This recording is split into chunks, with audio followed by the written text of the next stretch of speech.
돈보다 신앙. 오늘 제목입니다. 왜 돈보다 신앙인가? 어떻게 하면 돈보다 신앙일까?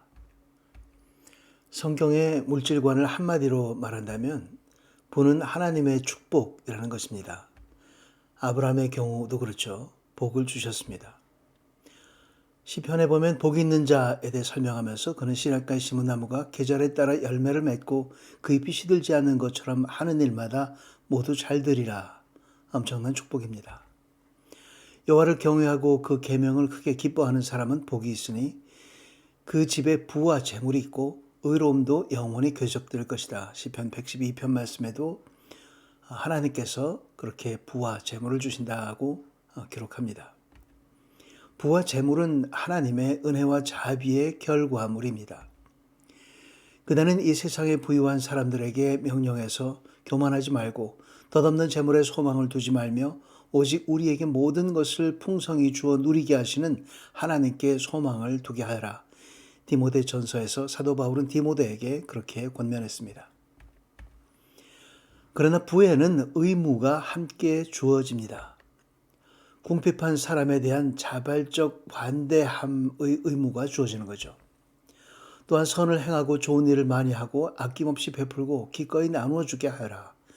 바로 방금 읽은 디모데전서 그 다음에 이어지는 말씀입니다. 여러분이 우리 주 예수 그리스도의 은혜를 잘 알고 있듯이 그리스도께서는 부유하신 분으로서 여러분을 위해 가난하게 되셨습니다. 그분의 가난하심을 통해 여러분을 부유하게 하시려는 것입니다. 고린도후서에서는 또 그렇게 증언합니다. 부의 사용에서의 충성은 영적 보상을 줍니다.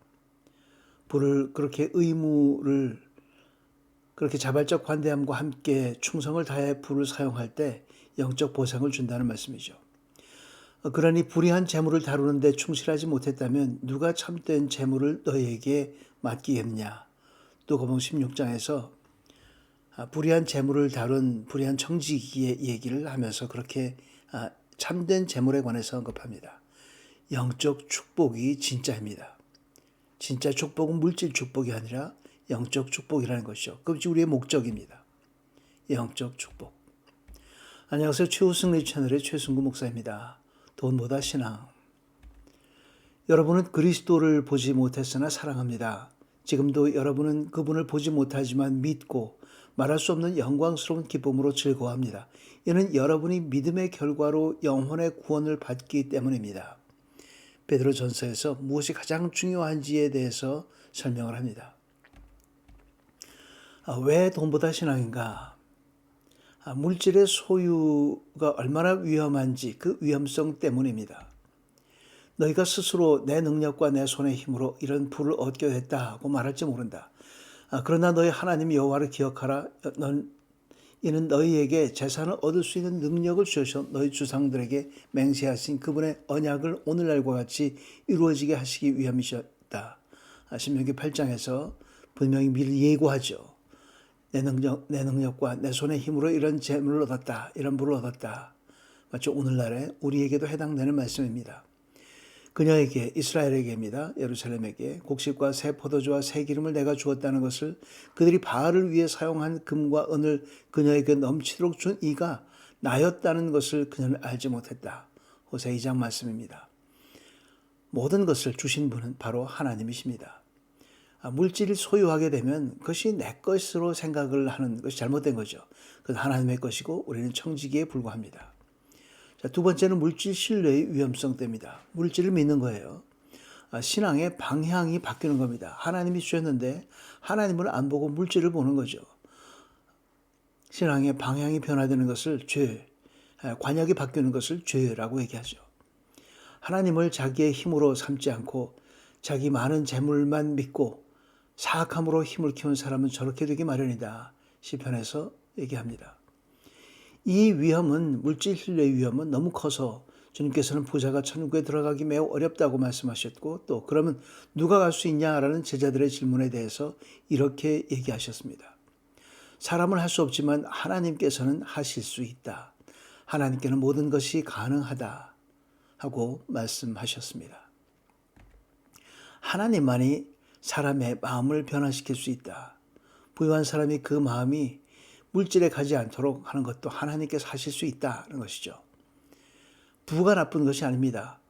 그 부와 물질이 주는 위험성이 항상 우리에게 우리의 마음을 다른 쪽으로 변화시킬 수 있기 때문에 그런 것이죠. 하지만 하나님과의 견고한 관계 가운데 하나님만이 우리의 마음을 견고하게 할 수 있습니다. 세 번째는 유물론이라는 영적 위험 때문입니다. 단순하게 믿는 정도를 넘어서서 그것이 유물론으로 고착될 때 엄청난 위험이 있는 것이죠. 재물을 자신의 중심 가치로 여기는 겁니다. 부자 농부의 예에서 나오는데요.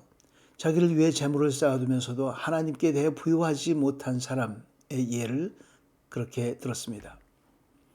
여러 해 동안 쓸 물건을 많이 쌓아두었다 하고 부자 농부는 생각했죠. 편히 쉬고 먹고 마시고 즐겨라. 그 사람에게 내 영혼은 오늘 밤 데려가면 그건 누구 것이 되느냐 하고 질문합니다. 재물은 이 땅에 있는 잠시 있다가 없어지는 것뿐인데 우리는 그 물질에 대해서 엄청난 관심과 모든 정력을 쏟을 때가 많지 않나 생각이 듭니다.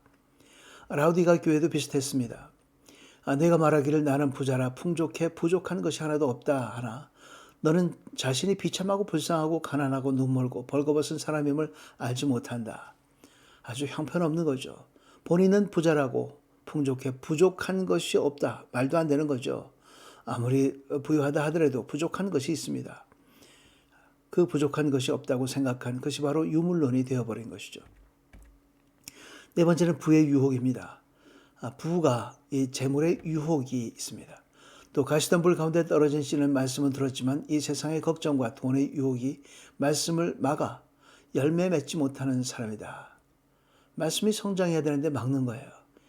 아주 문제입니다. 심각한 문제죠.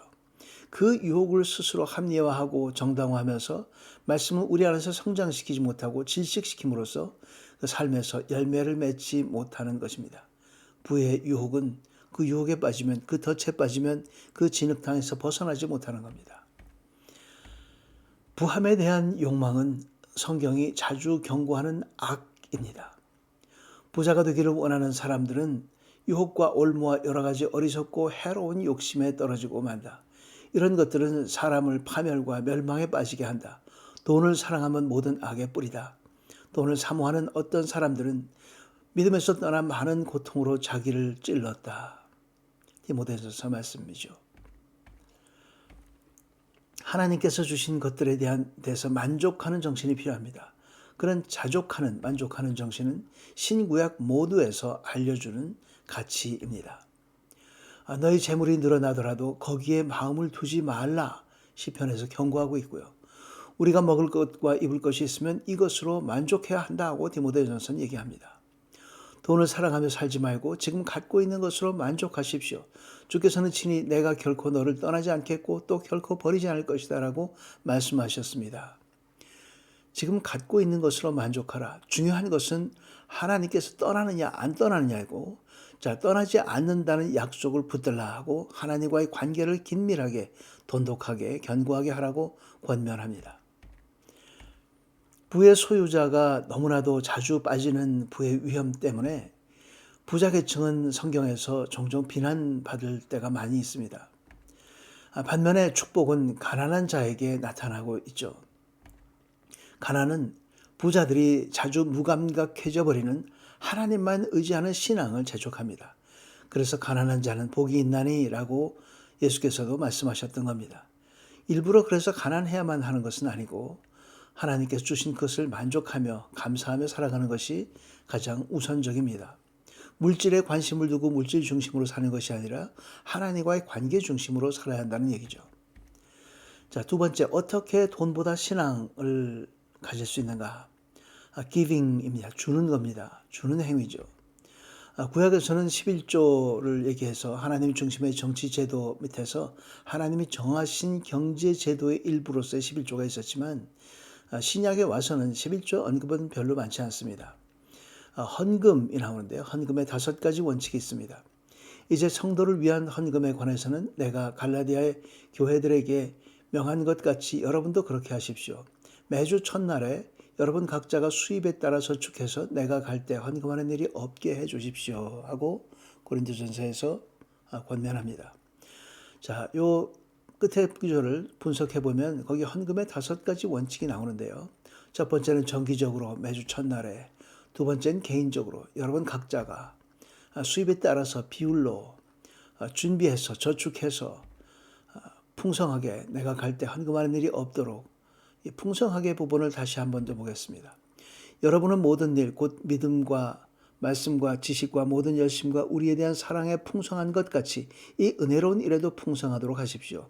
내가 명령으로 이 말을 하는 것이 아닙니다. 다만 다른 사람들이 열심을 통해 여러분의 사랑의 진실성을 증명해 보이려는 것입니다. 사랑의 진실성을 증명해 보일 정도의 풍성함, 그것이 바로 우리가 주는 행위에 있습니다. 그것이 헌금을 하고 공동체를 풍성하게 하고 그리스도의 복음을 위해서 우리가 사용하는 것이죠.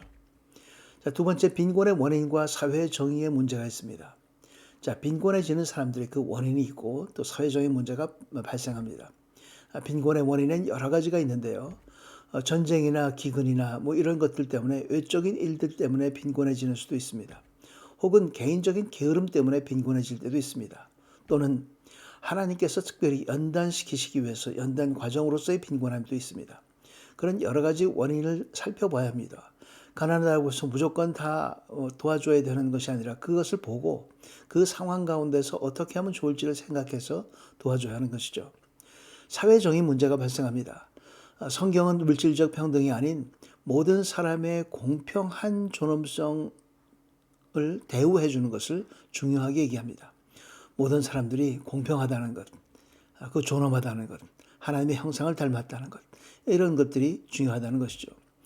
결과적 획일성이 아니라는 얘기입니다. 경제적 평등이 아니라 이런 존중감, 존엄성, 공평함 이런 것들입니다. 하나님은 정리합니다. 우리가 얼마나 많은 부를 소유하고 있는지에 관심이 없습니다. 우리가 어떻게 부를 얻고 관리하는지에 관심이 있습니다. 그렇기 때문에 내가 재물이 얼마나 많다는 것이 중요한 것이 아니라 어떻게 재물을 얻고 어떻게 그것을 관리하는지를 우리가 그런 것에 관심을 둬야 합니다. 구약에서는 11조를 요구했지만 신약은 신자가 바치는 형식이나 정해진 금액을 규정하지 않습니다. 헌금 형식이나 금액이 정해진 것이 없습니다. 자발적으로 풍성하게 드리는 것이죠. 경제적 평등 주장은 노동의 의무와 노동 생산성을 무시합니다. 종종 사회 정의를 부르짖는 사람들이 주장하는 경제적 평등은 노동의 의무와 노동함으로써 그것이 생산해내는 그 생산성을 무시하는 일입니다. 경제 평등은 평등해야만 한다는 것이 아니라 그 평등은 평등한 대우를 받고 같은 존엄성을 받는다는 의미에서 평등이 중요한 것이죠. 빈곤의 원인을 잘 식별하는 것은 가난한 사람들을 가장 잘 섬기는 방법을 아는 데 필수적입니다. 사회 정의의 목표는 물질적 평등이나 결과의 획일성이 아니라 공평성을 달성하고 유지하는 것입니다. 다시 한번 정리해 봅니다. 돈보다 중요한 것이 무엇인가? 그것은 하나님과의 관계입니다. 그 관계란 창조주와 피조물과의 관계이면서 동시에 우리를 사랑하시고 우리를 구원하시는 분과의 관계입니다. 다시 한번 또 얘기하면 하나님 사랑, 그리스도의 구원이라고 간략하게 얘기할 수 있습니다. 가장 중요한 것은 돈보다 중요한 것은 사랑과 구원입니다. 이보다 더 중요한 것은 없습니다. 하나님의 형상을 닮은 이웃을 그렇기 때문에 그 사랑으로 우리가 받은 사랑으로 사랑하고 우리가 구원받은 것처럼 우리가 서로 사랑하며 구제 생활을 하는 것이 바로 하나님께 영광을 돌리는 길입니다. 이 땅에 살아가면서 돈에 많은 관심을 갖는 사람들이 대부분이지만 그런 문명 속에 살지만 돈보다 중요한 것이 하나님과의 관계임을 다시 한번 깨닫고 매일매일 하나님의 말씀을 가슴에 품고 살았고 운동력 있는 하나님의 말씀이 우리 안에서 살아서 운동하여 그것이 세상에 드러나도록 우리에게 재물도 주고 또 우리가 만나는 많은 사람들에게 또 그것을 구제로 드러나게 하고 헌금하는 그런 우리 모두가 되기를 주의 이름으로 축원합니다. 아버지 하나님, 경제가 물질이 세상의 중심에 서 있는 이 시대에 아버지의 현존의 은혜를 누려서 복받게 하여 주시옵소서. 그러나 물질에 걸려 넘어지지 않게 하옵시고 악한 세대를 본받지 않게 하여 주옵소서. 우리의 다음 세대에도 변치 않는 아버지의 사랑과 구원의 복음을 안고 세상을 변화시킬 수 있도록 인도하여 주옵소서. 예수 그리스도의 이름으로 기도드리옵나이다. 아멘. 끝까지 주셔서 감사합니다. 날씨가 추워진다고 합니다. 건강 조심하시고 다음 시간에 뵙겠습니다. 감사합니다.